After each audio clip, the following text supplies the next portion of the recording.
Welcome to The Price of Civilization, the podcast that uncomplicates the tax code and explores how the money we pay shapes the world we live in. I'm Pietro Canestrelli. I have been a tax attorney for over 27 years, first working for the IRS and for the last 20 years defending taxpayers from paying more taxes than they legally owe. Let's dive into today's episode.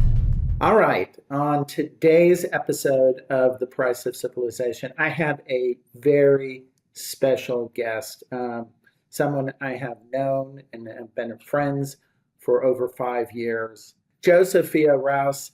Josephia, why don't you introduce yourself to the audience? What do you do currently and how do you help people?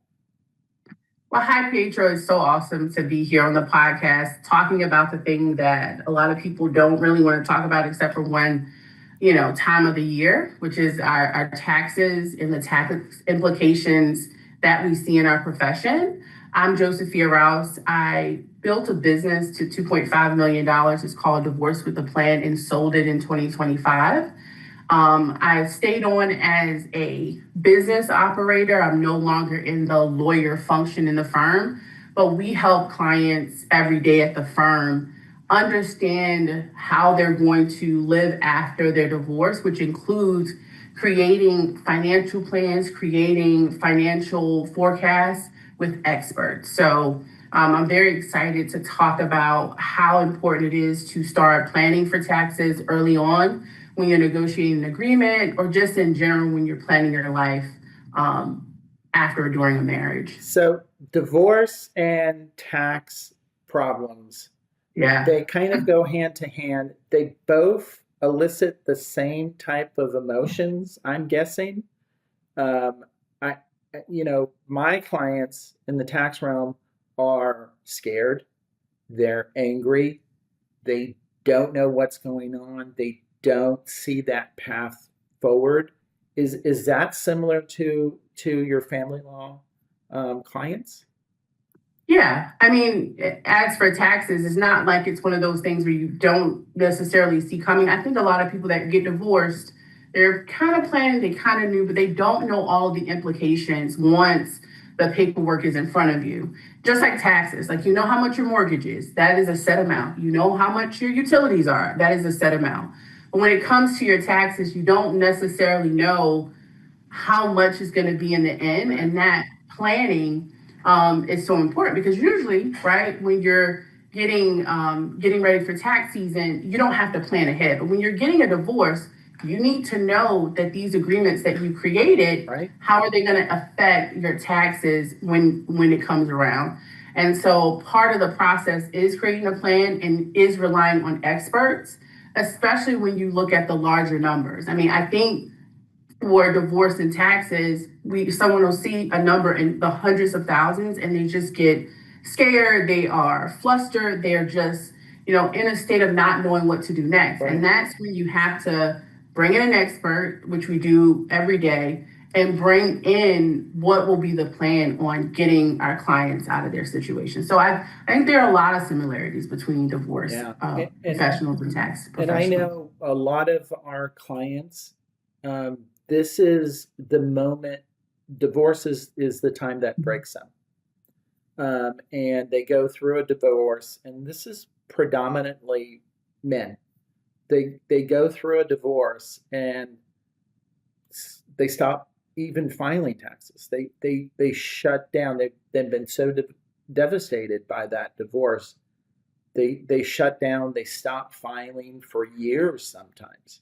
And this is one of what I call the icebergs that people run into where their tax debt just gets out of control. So very dangerous time for people. And it's great. And I think it's great to have professionals to walk you through it and let them know that, yes, you are going to get beyond this divorce and you want to have your life after the divorce, right? A better life than you have now. That's the whole point. Yeah. I also think that the reality is when they are holding off on filing taxes, there's not just the one option, right? When you're married, there's the one option. So you marry, file jointly.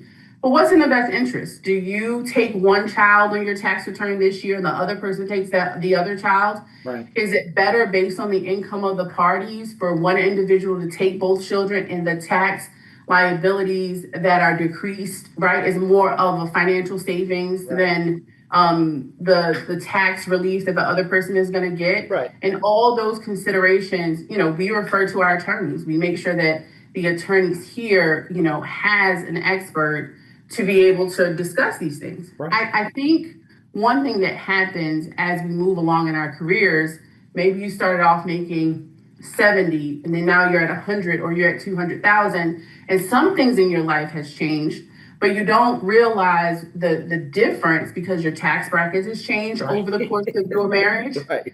But your liabilities have changed over the course of your marriage. So you have additional things that you need to consider. And that reset, even though we have the ChatGPTs and the Claudes of the world, I know being a prior IRS attorney, there are the patterns, right, that the IRS also looks at in just coming up with what they believe is a fair settlement or tax resolution. So I think it's so important for people to take seriously the need to have an expert to understand what you've done in your marriage financially, the decisions that you've made financially when it comes to level of employment or level of expenses, and what makes the best sense for those liabilities so that after the divorce, you're not hit with a tax situation you were not expecting. Right.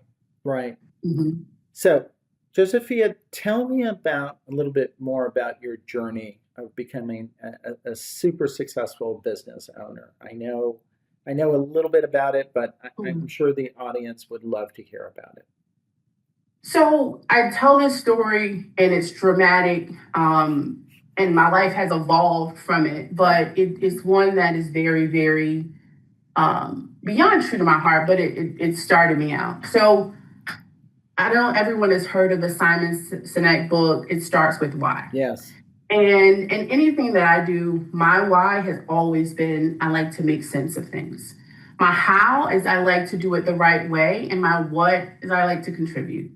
And one of the things that happened in my life, my sister was killed, and her body was found 400 miles away from her car. And when that occurred, I was really confused as to why her death was deemed a suicide. Right. I could not make sense of it. Right. I have more words to articulate that now. But at the time, I was on a journey of making sense of the judicial process, making sense of when is it appropriate, right, to give up on someone and say, hey, I don't have enough evidence and it should be deemed in one of these categories, right, because that's the closest. And it's just a dereliction of duty. Someone did not care and just put someone in a box and did not care about their legacy and the way their legacy is recorded. And so I started off with a passion of just understanding. I just wanted to make sense of it all. And I went to law school, found out I didn't like necessarily being a state's attorney. Found out I did not like to necessarily be a state's attorney. And I started on that journey of finding out what justice was. I fall in love with our judicial system. I love the idea of individuals that are in a learned profession that spend time determining what's ethical, what is the right way to do something, determining what's fair. And through that process, I became a very good family law attorney. I think family law specifically, you make sense of things for people and you put them on the right path. So I went to law school, decided I didn't want to be a state's attorney because the amount of impact I could have on someone's life was not the impact I wanted. I wanted people's lives to evolve before my eyes. And I find that divorce does that the best. You're in someone's life anywhere from 3 to 9 months, and you help them to navigate the norms of society. A very good divorce case, you show individuals what a fair custody schedule is. You show them how you can fairly split assets, and you talk about the things that will uphold both sides of this family. How will, a 50-50 custody uphold your family and make sure that your children are competent, profitable members of society who contribute back. You show your children how you negotiate together with very serious things, but you put everyone's life and everyone's future into consideration when you come up with this agreement. And you show yourself that you don't have to hold on to a person, but everyone is important, and their life is important, especially when you need to co-parent with that person for the rest of your children's lives. So I fell in love with it. We've grown. Like I said earlier, it was 2.5 million before I sold the firm and became just a business operator. But I built the firm with this idea that I wanted to make sense of separation for people, and I wanted them to see that after divorce, they still had a life, they still had children, they still have so much to grow, and that growing and that choice to divorce can be a part of a bigger arc in your life where you do better, that you have the resources to still have a good life. Not that point of a divorce in your life is the point where you deteriorate and you no longer thrive in society. So, I found divorce being that evolution arc is part of the service that I want to give to the community. And so I don't do it in the lawyer space anymore, but I do it on the back end, business operations, and making sure that we are pushing that why, which is to make sense of life and do it the right way. And then we contribute back to our society and our, to everyone around us. So bringing order to the chaos of a bad marriage is what I see, what you thrive at. And like I talked about before, I see so many clients, daily, that this going through a divorce broke them. And they just went into the chaos. They did not have the type of representation that, your firm provides, in that, and you get what you pay for, right? If you want to do it yourself, or you want to ignore the problem, which is even worse, and you force the other spouse to do whatever is necessary to get that divorce done, you're not helping yourself in the long run. I understand it's hard, but it's better not to fall into that chaos, because that's when tax issues magnify. That's when substance abuse, I see a lot.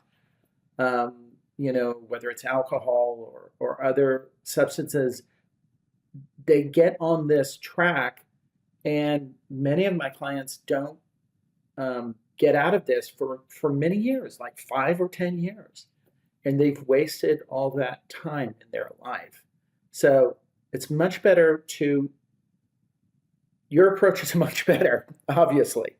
You're literally giving people years of their lives that would be spent doing things that are not only unproductive, but downright destructive to what what everybody wants to do in their life, right? Yeah, and I'm very proud that lives on in the firm that I owned prior. And I also think, to your point, it's very difficult for people to understand the return on investment from either a tax attorney or a divorce attorney, because I think the volume of the issue is, hey, just give me a settlement, or get me out of the situation. But to navigate a plan, to navigate what to expect from the IRS, to navigate and have a trusted advisor to tell you what the guardrails are. Hey, you're safe, or no, you're not safe. We have to do these things to help you get to safety zone. Those things contribute to peace of mind. And when you're seeking, you were saying earlier about the cost, when you're seeking a professional, those are the things you need to look for. Is this person guiding me towards a solution that makes sense to my future? Does this person care about my future? Because you're not talking to me about how this is going to impact the things that I care about. Then you really don't understand how you're going to speak for me when I cannot speak for myself. In your case, the IRS, and in the case of the firm that I owned prior, the lawyer speaking on behalf of the client. You can't even speak to that entity. So, I think when you talk about the risks of not having a professional, it's not just going in and hiring someone because they have the title. Right. It's investigating and making sure they care about your goals, your concerns, Right. and it's making sure that you understand how the plan that they are orchestrating for you will positively affect your future. That's the due diligence that the clients that the firm that I used to own have when they are reaching out to us. Right. So I think this is hard for people that have never engaged attorneys before, Mhm. and this is a touch point. Many people that are getting a divorce never had an attorney involvement before. Many people with tax problems, they've never needed an attorney before. And one thing I think, and I want to talk about this a little bit, I want to hear your thoughts, is um, you're absolutely right. You have to have somebody that is willing to have an emotional connection with you, that is in aligned with what you're trying to do, who's willing to educate you on the process. All of these things really add up to communication. Mhm. And we believe in over communicating because, like people going through a divorce, they're all stressed. They want to know what's going on, even if nothing's going on. Yeah. They want to know that. And I don't want to, I'm sure there's tons of sole practitioners out there that do a great job, but having a firm that has multiple attorneys and multiple people, you're usually, and trust me, I've used professionals in the past, including attorneys, for various things. Never a criminal attorney, uh, or a divorce attorney. Um, but one of the things I now come to realize is, be very careful with sole practitioners. This is my philosophy, because they only have a certain amount of bandwidth, and you need a team on your side. That is the best way to tackle just about anything. So, I speak for myself. Maybe you have a different opinion of that. So, we both started with a philosophy of growing, right? Yeah. Around the same time. And I am at the point now where I believe that it's with the current,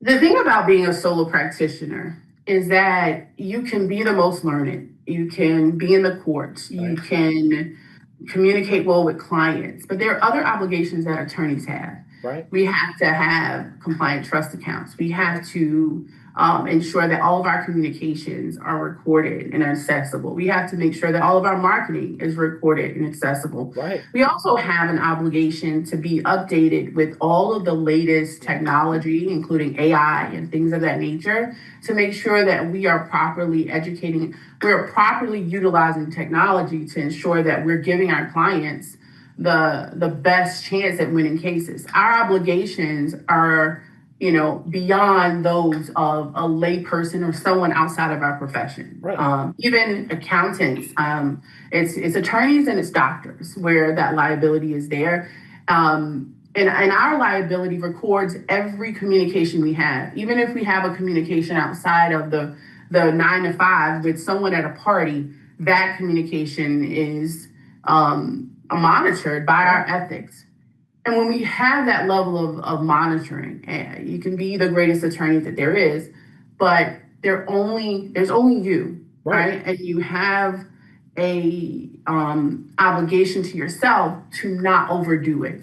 And so law firms, even though they can be solos, the amount of stress that your solo practitioner attorney has, Right. even if you have a cheaper amount, really is a lot more risk. They don't have the resources to ensure that they're able to respond to all clients Right. consistently. They have to choose what the priority is. They have to choose how many times they can communicate with you. They have to call you and say, hey, I may not be able to communicate with you because I'm in a trial and I can't communicate for 2-3 weeks.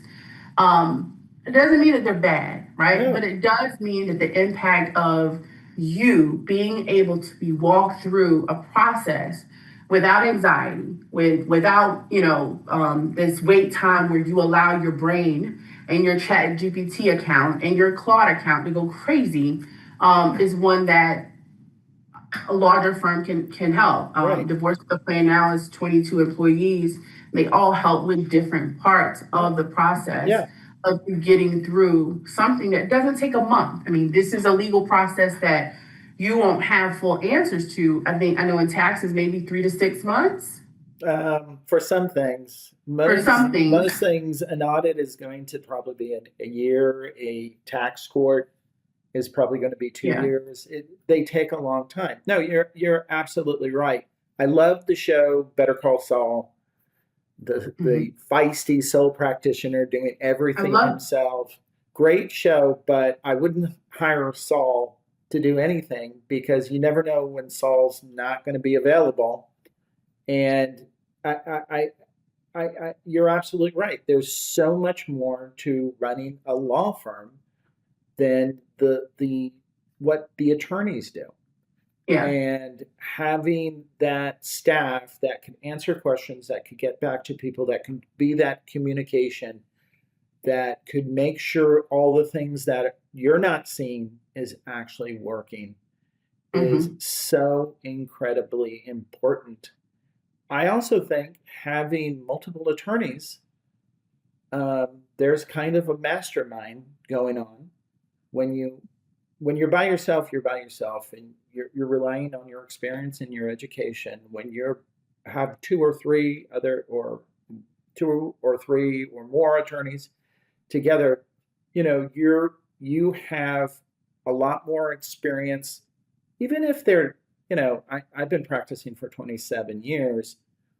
The average is probably 10 years of the Hmm. attorneys on my staff. However, they have different backgrounds. They've been doing slightly different things for 10 years. It's all tax, but they bring a lot more to the table. Sometimes better ideas than what I had or the way I've been doing it. So I think that mastermind type idea of having multiple attorneys is another thing that sets law firms apart than sole practitioners. I think it's also interesting because it happens so often, right, with a firm that has multiple attorneys, but delays in your case are avoided, right? I Someone just get an attorney up to speed. It's not like that the attorney that may attend a hearing or may sign off on a document would not know your case. I mean, right, if your attorney gets sick, you don't have to worry about files being transferred over. It makes a difference in the client's life to get their file processed quicker. And I have a deep belief. One of my core beliefs as a law firm um, consultant and operator is the quicker we get someone through a problem the right way, right? Not sloppy, but the quicker you get someone through a problem the right way, the quicker they're able to move on in their life. correct, So every delay in responding to something from an agency or a court, every delay in just responding to a question so someone can fill out a form, every delay in anywhere in the process that right, could have been eradicated with attorneys just being there while someone's right, on vacation, right. right? Making a determination, is this something that will be critical to the case? Or is this something that will be nominally critical to the case, considering the judge, the jurisdiction, Right, and your history on your file? right. And so, I know you take that very seriously. And building a firm, that was one of the core reasons why it starts with the plan. It starts with regular Yeah, letters to the client, not only for the client to know what's going on in the case, but if anyone needs to pick up that file internally, those case status letters, the attorneys at the firm are able to look and see what's going on. And so we take very seriously not just, hey, we can win this case for you hmm, or settle this case for you. We take very seriously that, we're going to make sure that we do it as quickly and properly as right, possible with no undue delays. We're going to make sure that the way that you go through it is comprehensive and you're not relying on, I have to speak to the attorney, right? You can speak to a paralegal that can go over the attorney's notes. And if there's not something clear, you can have a second person just go through procedural and non-substantive things with you.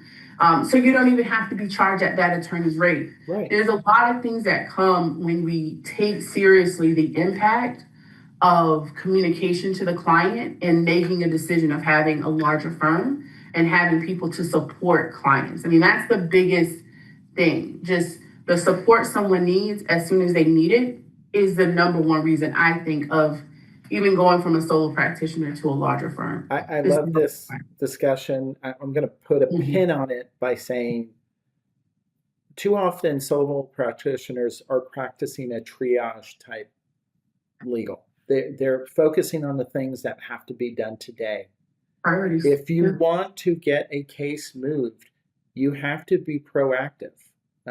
You have to be calling the court and asking about this or that to move the case. You have to be calling the IRS. You might have sent something in. If you're not being proactive, you'll wait for months. But if you're proactive, you have the bandwidth to do this, you could call, someone's calling the IRS and asking, did you get that? When can we have a response? Those type of things add up on a case life that you get things done quicker and probably cheaper because, like you said, not everybody bills at the same rate. And legal assistants bill a lot, paralegals bill out a lot less than attorneys. If the attorney's doing everything, that's a problem. That's the other piece of this, which is it's important. And we talked about the relationship with the client, but it's also the relationship you have with the IRS when you're calling them on a regular basis.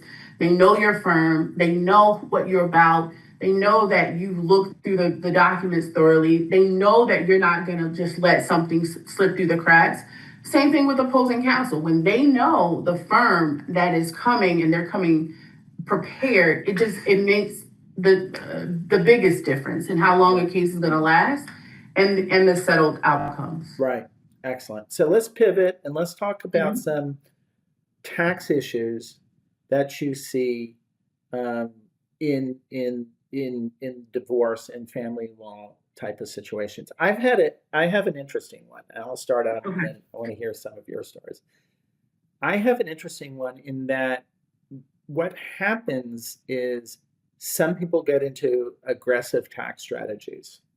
Okay, and this means setting multiple entities up. The IRS doesn't like these. They'll be audited.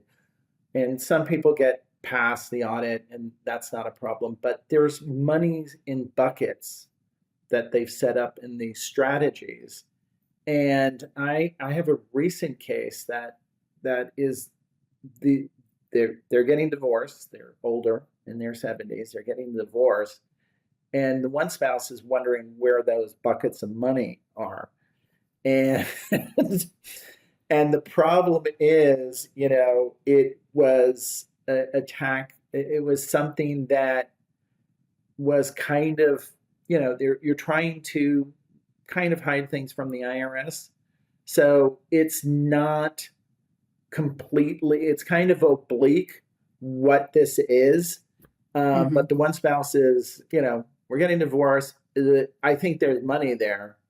I don't care how you treated it in the past, but, I want my share of that money. Have you seen those type of situations in your practice where, I just thought that was an interesting thing in the divorce. I think what you're highlighting is that more advanced, complicated structures that people are finding out from their grandkids or from TikTok or from online. Right. When you're not getting a professional to be involved, you're creating these complex structures. You're being very optimistic about your business and your future and your assets. And you're assuming you're never going to get divorced. And this is not never going to. Yeah, and just, I'm going to have this great business venture and it's going to, bring a lot of income. Right. And these accounts are going to allow my taxes and my whatever to be properly structured. And, it's a beautiful thing And I have seen it, but my issue is always, where's the maintenance? And I think that is in divorce and taxes. How are you maintaining these accounts? How often are you looking at your finances? How often are you looking at, did we lose? Did we gain? So yes, we see it, but that's where is it a red herring? Which is, I think, the point that you're making.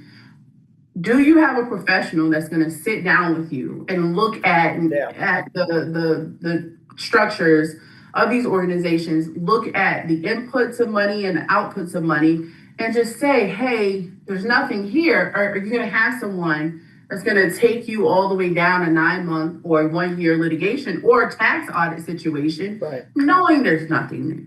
Right? It's just so imperative to. So yes, I've seen it, and it's one of the things where you sit someone in an office and you pull out the whiteboard and you walk them through the scenarios, right? Okay. And you come from the filter of, listen, this looks like a lot. Let me break it down, then it's not. Because you have the right to not be upset or think that someone is getting over on you. You have the right to know whether or not these assets are there, and how you can just move on in your life. And I think that's the thing. You have to be I think in the last 10 years, I've seen that a lot more, but it's because people are being educated online, but they're not going through experts that care about their lives and outcomes, right? Because if I can sell you on setting up these organizational structures, and I paid my whatever amount of money, and you don't know how to maintain it, and you don't know how you're going to offboard this, and then it doesn't matter. The second question comes, and I'm sure you have it, and I'm curious how you handle it, is, does the one spouse want to open this can of worms? Meaning, there's potential tax liability that may or may not affect both spouses because they filed joint returns. You could go after this particular thing in the divorce court. You could do a whistleblower and let the IRS know about this. But do you really want to open that can of worms that might boomerang back at you?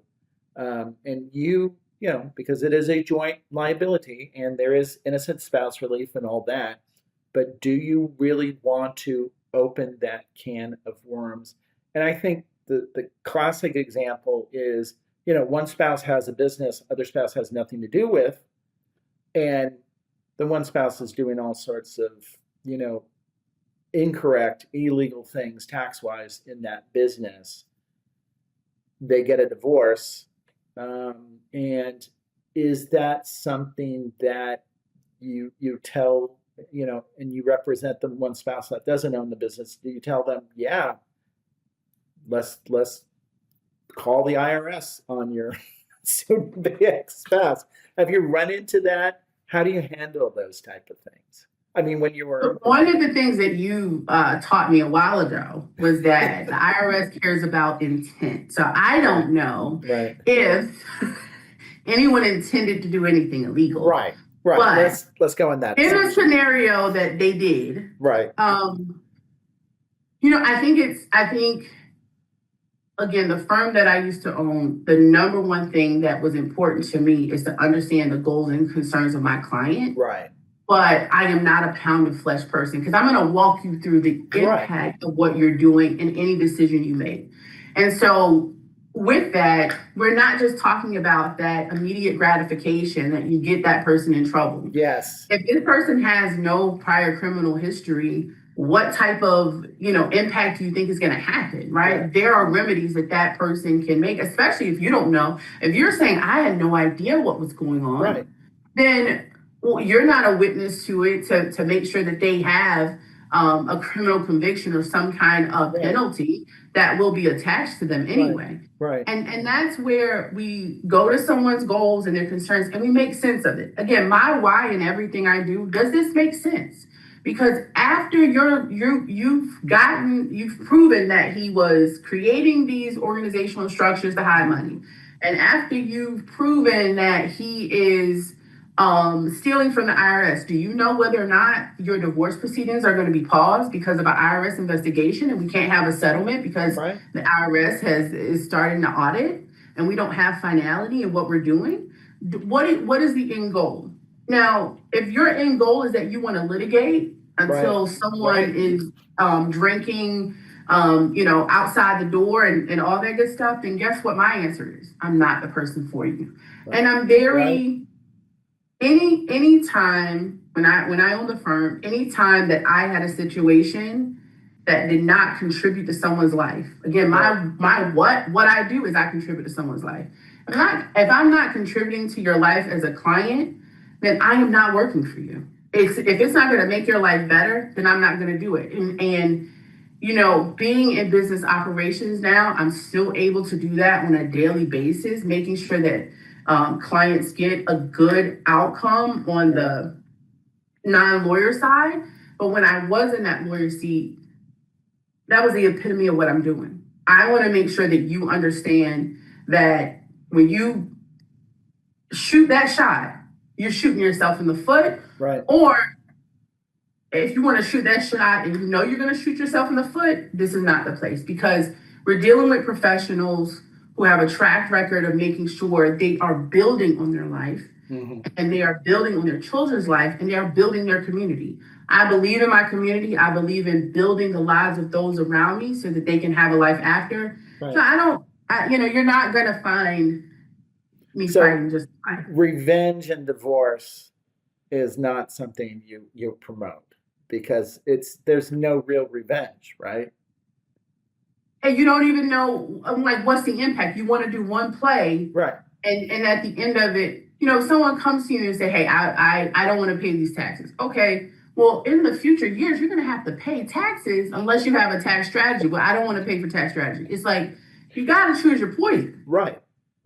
I could see in family law somebody, and some of my tax clients, they're angry at the IRS, and they want to sue the IRS, and they want to do this to the IRS, and they're willing to go to the Supreme Court and all that. And part of our education clients is we could spend a ton of money and we could drag this out forever, or we could find a resolution and a solution to your problem right now that contributes to your life. You could move on. And I'm 100% with you. I'm more, and I think it's our duty as attorneys, our ethical duty as attorneys, to explain, we could try to do that. I'm probably not the attorney to do that, because I'm here to solve problems, bring order, stop the chaos. I'm not here for a crusade against either the ex-spouse or the IRS. And maybe you should look for another attorney to do that, because I'm really not interested, because quite simply, that is not the best thing for you. Sure, it can make my firm a ton of money if you have money for all these billable hours, but it's what's good for me is not priority. It's not my ethical duty. It's what is good for you, and that is, let's solve this problem, right? Yeah, let's move you away from one of the most stressful parts of your life, so that you can continue on and focus on your family and focus on your future. Yeah, exactly. Any other tax aspect you see come up with clients a lot? I think we touched on the innocent spouse. Yeah. One that really should be done before your divorce is final, because once you're divorced, the rules are a little bit different. And with innocent spouse, I think that people really it's just like bankruptcy, I think. Similar. Yeah. Where it's, I don't want to do this because I don't want it to sound like this and I don't want it to look like this. But if I do this, my future is going to look like A, B, or C. Right. And especially with spouses that have no idea about the state of the business, whether or not a business has been filing taxes, whether or not a business has been paying into taxes. when they're truly, truly, truly innocent. Yes, you've lived the lifestyle. Yes, Right. have gone to, that there's a business that's making money, but you're not involved in the financial transactions of that business. You really need to think about your life and your future, especially if you're getting a divorce. It's not about feelings anymore. You are protecting Right. your future self. Right. And quite simply, having that severance of the joint liability is so important down the road. Obviously, if you're getting a divorce or you're starting the process, you really should file married filing single, Mhm. because you don't want to be on the hook of whatever your ex spouse is doing. Yeah. We have handled dozens and dozens of innocent spouse, and we have a very good record on them. Unfortunately, um, I guess in a way, fortunately, that the code provides this, the Internal Revenue Code provides this. But I have found that, if you could show abuse in the marriage, that is really, um, the IRS respects that, and they should. It is in the code. It is difficult for a client to talk about that. They don't want to talk. Most people don't want to talk about how they were verbally or physically abused or mentally abused during their marriage, and But unfortunately, that's something we have to bring up when we bring a client in and they want to do an innocent spouse, because it it smooths the path to actually getting that innocent spouse granted. Um, and it's amazing how many people, and we're talking women, initially say, "Oh, no, no, there was nothing like that," and then as they build the trust with us, all of a sudden they have police reports, they have doctors, medical evidence, they have psychiatrists, testimony and statements. They have all the evidence they need to show this to the IRS, but they're reluctant initially because, again, it's a humiliation on their part, and they don't want to talk to an attorney they just met about it. So it's it's it's sad that it's necessary to talk about these things, um, but that's one of the ways to really smooth the way to get an innocent spouse relief. And I don't know if that's your experience too.